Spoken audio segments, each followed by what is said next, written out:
ಆಚಿ ಮಸಾಲ. ಎಂತ ಅಡಿಗೆಯ ರುಚಿಯಾಗೋ ರಹಸ್ಯವು 20 ರೂಪಾಯಿ. ಅಪ್ರತಿಷ್ಠೆ ಅಧಿಕಾರ ದಾಹ ಇರತಕ್ಕಂಥ ಕೇಂದ್ರ ಸರ್ಕಾರ ನಡ್ಕೊಳ್ತಾ ಇರ್ತಕ್ಕಂಥ ರೀತಿ ನೀತಿಯಲ್ಲಿ ವ್ಯತ್ಯಾಸ ಆಗಿರತಕ್ಕಂಥ ಇದರಲ್ಲಿ ಜನ್ಸಿಗಳೆಲ್ಲ ಒಗ್ಗಟ್ಟಾಗಿದ್ದಾರೆ. ಇದು ಮುಂಚೆನೇ ಆಗಬೇಕಾಗಿತ್ತು. ಸಾಕಷ್ಟು 12 ವರ್ಷದಿಂದ ಆಗಿರತಕ್ಕಂಥ ಅಧ್ವಾನಗಳು ಪದೇ ಪದೇ ಆಗ್ತಾ ಇರತಕ್ಕಂತಹ ಒಂದು ವ್ಯವಸ್ಥಿತವಾದಂಥ ಪಿತೂರಿಗಳು ಎಲ್ಲವನ್ನೂ ಸಹ ಜನಗಳು ನೋಡ್ತಾ ಇದ್ದಾರೆ. ಪ್ರತಿಯೊಂದಕ್ಕೂ ನೀವು ಒಂದನ್ನೇ ತಾಳೆ ಮಾಡೋದಲ್ಲ. ಪ್ರತಿಯೊಂದಕ್ಕೂ ದೇಶಕ್ಕೆ ತುಕಡೆ ಅನ್ನೋದು, ದೇಶಕ್ಕೆ ದ್ರೋಹಿಗಳು ಅನ್ನೋದು, ಯಾವುದೇ ಹೋರಾಟ ಮಾಡಿದ್ರೆ ದೇಶದ್ರೋಹಿಗಳು ಅಂದ್ರೆ ನಾವು ಇನ್ನೇನು ಮಾಡೋಕ್ಕಾಗಲ್ಲ. ಅದು ಜನರೇ ಅವ್ರಿಗೆ ಉತ್ತರ ಕೊಡ್ತಾರೆ. ಒಂದು ಮಾಡಿದ್ದಾರೆ ಸರ್, ಏನಂತಂದ್ರೆ ಯುವಕರ ಭವಿಷ್ಯದ ಜೊತೆ ಚಲ್ಲಾಟ ಆಡೋರ್ನ ನಾವು ಸುಮ್ಮನೆ ಹೌದು, ಖಂಡಿತ ಬಿಡಬೇಡಿ. ಆದ್ರೆ ಅವ್ರು ಚಲ್ಲಾಟ ಮಾಡೋದಕ್ಕೆ ಬಿಟ್ಕೊಟ್ಟಂತಹ ನಿಮ್ಮ ಮಂತ್ರಿನೂ ಬಿಡಬೇಡಿ ಅಂತ ನಾವು ಕೇಳ್ತಾ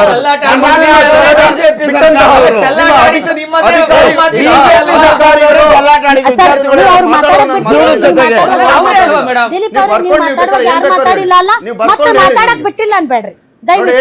ಈ ಚಲ್ಲಾಟ ಆಡೋದಕ್ಕೆ ಅಧಿಕಾರಿಗಳು ಏನೋ ವ್ಯವಸ್ಥಿತವಾದ ಪಿತೂರಿ ಮಾಡಿದ್ರು. ಆ ಅಧಿಕಾರಿಗಳ ಹೊಣೆ ಯಾರಿಗೂ ಇರುತ್ತೆ? ಅಧಿಕಾರಿಗಳನ್ನ ಯಾರು ನೇಮಿಸೋದು? ಕೇಂದ್ರ ಸರ್ಕಾರ ಅಲ್ವಾ? ಕೇಂದ್ರ ಸರ್ಕಾರ ಹೊಣೆ ಹೊತ್ತು ನೋಡಿ. ನಾನು ಹೇಳ್ತೀನಿ, ಇದೇ ಬಿಜೆಪಿ ಪಕ್ಷ 2024ರಲ್ಲಿ ಪ್ರಶ್ನೆ ಪತ್ರಿಕೆ ಸೋರಿಕೆ ಆಯ್ತು, ಪ್ರೂಫ್ ಸಿಕ್ತು, ಸುಪ್ರೀಂ ಕೋರ್ಟ್ಗೆ ಹೋಯ್ತು. ಸುಪ್ರೀಂ ಕೋರ್ಟ್ ಅಲ್ಲಿ 2 ತಿಂಗಳ ನಂತರ ಇದನ್ನ ಪರೀಕ್ಷೆ ಕ್ಯಾನ್ಸಲ್ ಮಾಡಲಿಲ್ಲ. ಏನಾಯ್ತು ಅಂದ್ರೆ ಅದೆಲ್ಲ ಭಾಷಣ ಬೇಡ ಸರ್. ಈಗ ಧರ್ಮೇಂದ್ರ ಪ್ರಧಾನ್ ಅವರು ರಾಜೀನಾಮೆ ತಗೊಳಕ್ಕೆ ಇವ್ರಿಗೆ ಆಗ್ತಾ ಇರುವಂತಹ ಕಷ್ಟ ಏನು ಸರ್? ನೋಡಿ, ಇವರು ಅದೇ ಹೇಳಿದ ಸ್ವಪ್ರತಿಷ್ಠೆ, ಅಹಂ.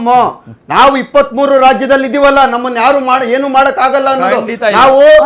ನಾವು ಚುನಾವಣೆ ತಂತ್ರಗಾರಿಕೆಯಲ್ಲಿ ಗೊತ್ತು. ಹಣ ಇದೆ, 12,000 ಕೋಟಿ ಹಣ ಇದೆ ಬಿಜೆಪಿ ಅಕೌಂಟ್ಸ್ ಅಲ್ಲಿ. ಪ್ರಧಾನ PM ಕೇರ್ ನಲ್ಲಿ ಸಾಕಷ್ಟು ಕೋಟಿಗಟ್ಟಲೆ ಹಣ ಇದೆ, ಯಾರಿಗೂ ಸಹ ಕೊಟ್ಟಿಲ್ಲ. ನಾವ್ ಹೇಳ್ತಾ ಇರೋದು ಸತ್ಯ ಹೇಳ್ತಾ ಇದೀವಿ. PM ಕೇರ್ ನಲ್ಲಿ ಹಣ ಇದೆ. ಆ ಹಣದಿಂದ ಆ ಹಣ ಬಳಸ್ಕೊಂಡು ನೀವು ಮಾಡ್ಬೋದು. ಅಂಬಾನಿ ಇದಾನೆ, ಅದಾನಿ ಇದೆ, ಎಷ್ಟು ಕೋಟಿ ಬೇಕಾದ್ರೂ ತಗೊಂಡ್ ಹಾಕ್ತಾರೆ. ಬಿಜೆಪಿ ಪಕ್ಷಕ್ಕೆ ಈ ಒಂದು ಅಹಂ ಇದೆಯಲ್ಲ, ಒಂದ್ ನಿಮಿಷ ಮಾತಾಡಕ್ ಹೇಳಿದ್ರಲ್ಲ, ನೀವು ಹುಡ್ಕೋದ್ರಲ್ಲ, ತಡ್ಕಾಡಿದ್ರಲ್ಲ, ಎಲ್ಲ ಸಿಗ್ಲಿಲ್ಲ ₹1 ರೂಪಾಯಿನೂ. ಇಡಿ CBI ನಿಮ್ ಕಡೆನೇ ಇದೆ. ಎಲ್ಲಾನು ಎಲ್ಲಾ ಪ್ರತಿಪಕ್ಷಗಳನ್ನೆಲ್ಲ ಝೀರೋ ಮಾಡಿದ್ರ ನಾವೇ ಇರ್ತೀವಿ. ಈ ನಿಟ್ಟಿನಲ್ಲಿ ನಾವು ಏನು ಮಾಡಿದ್ರು ನಡೆಯುತ್ತೆ ಈ ದೇಶದಲ್ಲಿ. ನಮ್ಮ ಅಂಧಭಕ್ತರಿದ್ದಾರೆ, ನಮ್ಮ ಅಂಧಭಕ್ತರು ಓಟ್ ಹಾಕ್ತಾರೆ, ನಮ್ಮ ಅಂಧಭಕ್ತ ಕಾರ್ಯಕರ್ತರಿದ್ದಾರೆ. ಜಾರ್ಖಂಡ್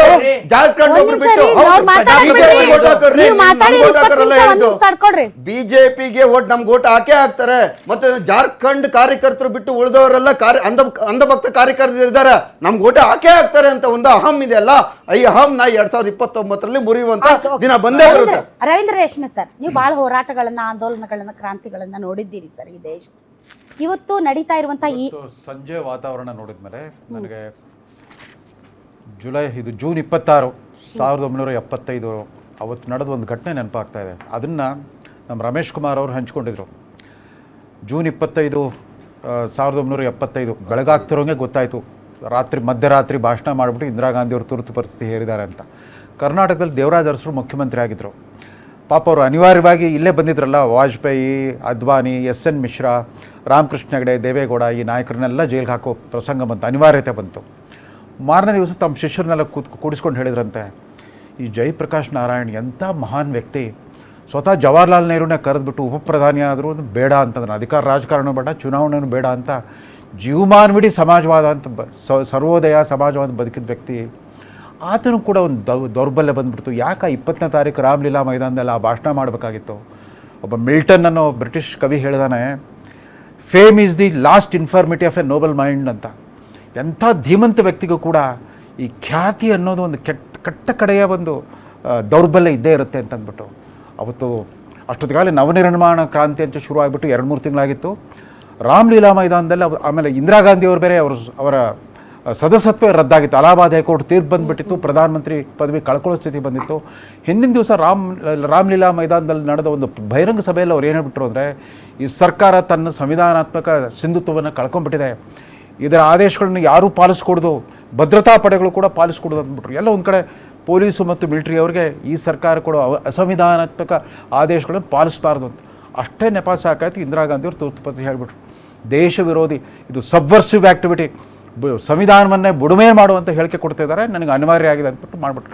ಅದನ್ನೇ ದೇವರಾಜ ಅರಸರು ಭಾಳ ಮರುಕದಿಂದ ಹೇಳಿದ್ರಂತೆ. ಯಾಕೆ ಆ ಥರ ಅವ್ರಿಗೂ ಕೂಡ ಈ ಖ್ಯಾತಿ ಹುಚ್ಚತ್ಬಿಟ್ಟು ಈ ಥರ ಭಾವೋದ್ವೇಗದ ಭಾಷಣ ಮಾಡಿ ಎಂಥ ಸ್ಥಿತಿ ತಂದುಬಿಟ್ರು, ಆಕೆಗೆ ಅಷ್ಟೇ ಸಾಕಾಗಿತ್ತನಪ್ಪ ಮಾಡಿಬಿಟ್ರು ಅಂತ ದೇವರಾಜ ಅರಸರು ಭಾಳ ನೊಂದು ಹೇಳಿ ಕಣ್ಣೀರು ಹಾಕಿದ್ರು ಅವತ್ತು. ಇವತ್ತಿನ ವಾತಾವರಣ ನೋಡಿದಾಗ ನೋಡಿ ವಿದ್ಯಾರ್ಥಿಗಳು ಮಾಡಿದ್ದು ಸರಿ ಇತ್ತು, ಪ್ರೊಟೆಸ್ಟ್ ಎಲ್ಲ ಸರಿ ಇತ್ತು.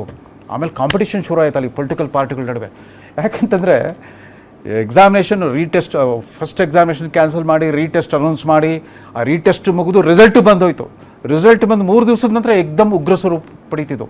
ಯಾಕಂದರೆ 20 ದಿವಸ ರಾಹುಲ್ ಗಾಂಧಿ ಅವರು ಎಲ್ಲೋ ಹೋಗ್ಬಿಟ್ಟಿದ್ರು, ಅವ್ರಿಗೆ ಗೊತ್ತೇ ಇರಲಿಲ್ಲ. ಅವ್ರು ಕಾಂಗ್ರೆಸ್ ಪಕ್ಷದ ಪರವಾಗಿ ಯಾರು ಹೋಗಿ ಅವ್ರು ಮಾತಾಡ್ಸಿರಲಿಲ್ಲ. ರಾಹುಲ್ ಗಾಂಧಿ ಅವ್ರು ಬಂದ ಮೇಲೆ ಪವನ್ ಖೇರಾ ಅವ್ರನ್ನ ಕಳಿಸಿದ್ರು, ದೀಪಿಕೆ ಹತ್ರ ಮಾತಾಡ್ಕೊಂಬ ಅಂತಂದ್ಬಿಟ್ಟು.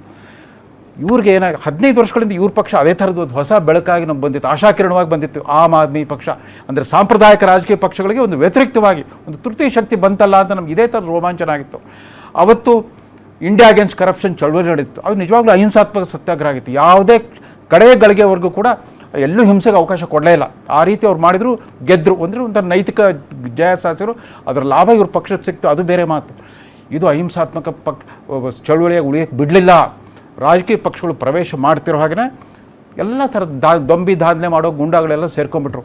ಅವ್ರು ಯಾವಾಗ ಪಾರ್ಲಿಮೆಂಟ್ಗೆ ಮುತ್ತಿಗೆ ಅಂತ ಒಂದು ದೊಡ್ಡ ಮೆರವಣಿಗೆ ಶುರು ಆದಾಗ ಅಪ್ರಚೋದಿತ ಪೊಲೀಸ್ ಲಾಠಿ ಚಾರ್ಜ್ ಅಲ್ಲ, ಪ್ರಚೋದನೆ ಬಂದಿದ್ದು ಖಂಡಿತ. ಆಮೇಲೆ ನೀವು ಯಾರು ಕೂಡ ನೋಡಿ, ನಾನೊಬ್ಬ ಶಿಕ್ಷಣ ವ್ಯವಸ್ಥೆಯಲ್ಲಿ ಈಗಾಗಲೇ ಒಂದು ನಿಮಿಷ ಮುಖ್ಯ ಬೇಡಿಕೆ ಏನಿದೆ, ನಾನೊಬ್ಬ ನೀವ್ಯಾರು ಅಧ್ಯಾಪಕರಾಗಿಲ್ಲ, ನಾನು ಅಧ್ಯಾಪಕರಾಗಿದ್ದೆ. ನಿಮ್ಮ ಕಚೇರಿಯಿಂದ 1 ಕಿಲೋಮೀಟರ್ ದೂರದಲ್ಲಿ MES ಕಾಲೇಜಿನ 32 ವರ್ಷ ಅಧ್ಯಾಪಕರು. ನೋಡಿ, ಒಂದು ನಿಮಿಷ ಕೇಳಿಸ್ತೀರಾ? ಪರೀಕ್ಷಾ ವ್ಯವಸ್ಥೆ ಎಲ್ಲ ಹಂತಗಳಲ್ಲಿ ನಾನು ಕೆಲಸ ಮಾಡಿದ್ದೀನಿ. ಕೊಠಡಿ ಮೇಲ್ವಿಚಾರಕ, invigilators, chief superintendent, college level chief superintendent, paper setter, chairman of board of examiners. ಅಂದರೆ ಇಡೀ ಎಕ್ಸಾಮಿನೇಷನ್ ಪೇಪರ್ ಸೆಟ್ಟಿಂಗು ಮಾಡಿಬಿಟ್ಟು ಮೌಲ್ಯಮಾಪನ ಮಾಡಿ ಟ್ಯಾಬ್ಯುಲೇಷನ್ ಮಾಡಿ ಮಾರ್ಕ್ಸ್ ಕಾರ್ಡ್ ಬರೋದು, ರಿಸಲ್ಟ್ ಅನೌನ್ಸ್ ಮಾಡೋರು ಎಲ್ಲ. ಯಾವ ಹಂತದಲ್ಲಿ ಕೂಡ ಒಬ್ಬ ಮಿನಿಸ್ಟರ್ ಆಗಲಿ IAS ಆಫೀಸರ್ ಆಗಲಿ ಮಧ್ಯಪ್ರವೇಶ ಮಾಡ್ತಿರಲಿಲ್ಲ. ನಾವು ಅಧ್ಯಾಪಕರು ನಮ್ಮ ವೃತ್ತಿ ಘನತೆಯನ್ನು, ವೃತ್ತಿ ನೀತಿಗಳನ್ನು ಗಾಳಿಗೆ ತೂರ್ಬಿಟ್ಟಿದ್ವಿ. ಮಾರಾಟದ ವಸ್ತುಗಳಾಗೋಗ್ಬಿಟ್ಟಿದ್ವಿ ಅಧ್ಯಾಪಕರು. ಇವರು ಸಿಕ್ಕಾಕೊಂಡ್ರು ಯಾರು? ಎಲ್ಲರೂ popular teachers, popular private coaching ಟೀಚರ್ಗಳು. ಅವನೊಬ್ಬ ಕಿಂಗ್ ಪಿನ್, ಒಬ್ಬ ಕೆಮಿಸ್ಟ್ರಿ ಪ್ರೊಫೆಸರ್, ಒಬ್ಬ ಹೆಣ್ಮಕ್ಳು, ಒಬ್ರು ಫಿಸಿಕ್ಸ್, ಒಬ್ರು ಬಯಾಲಜಿ. ಆಮೇಲೆ ಒಂದು ನಿಮಿಷ ಕೇಳಿ, ಈ ಪೇಪರ್ ಸೋರಿಕೆಗೆ ಮಂತ್ರಿ ರಾಜೀನಾಮೆ ಕೊಡೋದಾಯ್ತು ಅಂತಂದ್ರೆ ರಾಜ್ಯ ಮತ್ತು ಕೇಂದ್ರದ ಕೃಷಿ ಸಚಿವರು ಎಲ್ಲರೂ ದಿನ ರಾಜೀನಾಮೆ ಕೊಡಬೇಕು. ರೈತರ ಆತ್ಮಹತ್ಯೆಗಳು ನಿಲ್ತಾನೆ ಇಲ್ಲ. ರೈತರ ಆತ್ಮಹತ್ಯೆ ಮಾಡಿ ರಾಜೀನಾಮೆ ಕೊಡೋದು ಕೃಷಿ ಸಚಿವರು ಕೇಳ್ಕೊಂತ ಕೂತ್ಕೊಂಡ್ರೆ ಎಲ್ಲರೂ ರಾಜೀನಾಮೆ ಕೊಡಬೇಕಾಗುತ್ತೆ. ನೋಡಿ, ಇವತ್ತಿನ ವಾತಾವರಣ ಯಾವ ತರ ಇದ್ರೆ 2000 ಯಾವ ರೀತಿ NRC ವಿರುದ್ಧ ನಡೀತಾ ದಿಲ್ಲಿಯಲ್ಲಿ ಇದೇ ತರ 30 ದಿವಸ ಮೊಮೆಂಟಮ್ ಬಿಲ್ಡಪ್ ಮಾಡಿದ್ರು. ಪೊಲೀಸರು ಬಂದ್ಕೊಳ್ಳಿ ಭಾರತ್ ಮಾತಾ ಕಿ ಜೈ ಫ್ಲಾಗ್ ಹಿಡ್ಕೊಳ್ತಾ ಇದ್ರು. ಕರೆಕ್ಟ್ ಆಗಿ ಡೊನಾಲ್ಡ್ ಟ್ರಂಪ್ ದಿಲ್ಲಿಗೆ ಬರೋ ದಿವಸ ಹಿಂಸಾ ರೂಪ ತಾಳ್ಬಿಡ್ತು. ಮತ್ತೆ ಅದ್ರ ಮರುಕಳಿಸುತ್ತೆ ಅಂತ ನನಗೆ ಅಪಾಯ ಆಗ್ತಾ. ನೀವು ಪ್ರಭುತ್ವವನ್ನು ಜಾಸ್ತಿ ಇದಕ್ಕೆ ತಳ್ಳಬೇಡಿ. ಏನಾದ್ರೂ ಆಗ್ಬೋದು.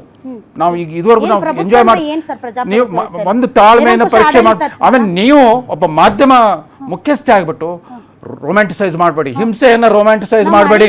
ಇದು ಅಹಿಂಸಾತ್ಮಕ ಸತ್ಯಾಗ್ರಹ ನಾನೇ ಬೆಂಬಲಿಸ್ತಾ ಇದ್ದೆ. ವಿದ್ಯಾರ್ಥಿ ಇಲ್ಲ, ಅವ್ರು ಹಿಂಸೆಗೆ ಅವಕಾಶ ಕೊಟ್ಟರು. ನಿನ್ನೆ ರಾತ್ರಿ ಕೂಡ ನೋಡಿ, ಮೊನ್ನೆದೆಲ್ಲ ಆಯ್ತಲ್ಲ, ನಿನ್ನೆ ರಾತ್ರಿ ಪೊಲೀಸರ ಮೇಲೆ ಅಪ್ರಚೋದಿತ ದಾಳಿ ಶುರು ಮಾಡ್ಬಿಟ್ರು ಅಲ್ಲಿ ಜಂತರ್ ಮಂತರ್ನಲ್ಲಿ. ಎಂದು ಕಾಣಿಸ್ತಾ ಇತ್ತು, ಲೈವ್ ಟೆಲಿಕಾಸ್ಟ್ ಆಯ್ತು ನಿನ್ನೆ. ನಿಮ್ಗೆ ಆಸಕ್ತಿ ಇರಲಿಲ್ಲ ಅದನ್ನ ನೋಡಕ್ಕೆ. ದಾಳಿ ಅಲ್ಲ,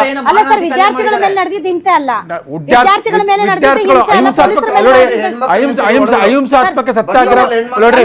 ಆ ವಿದ್ಯಾರ್ಥಿಗಳು ನೋಡಿದ್ವಿ, ಅವ್ರು ವಿದ್ಯಾರ್ಥಿಗಳು ಅಹಿಂಸಾತ್ಮಕ ಸತ್ಯಾಗ್ರಹ ಮಾಡಿದ್ರೆ ಪೊಲೀಸ್ ಮಧ್ಯ ಪ್ರವೇಶಕ್ಕೆ ಅವಕಾಶನೇ ಇರ್ತಿರ್ಲಿಲ್ಲ.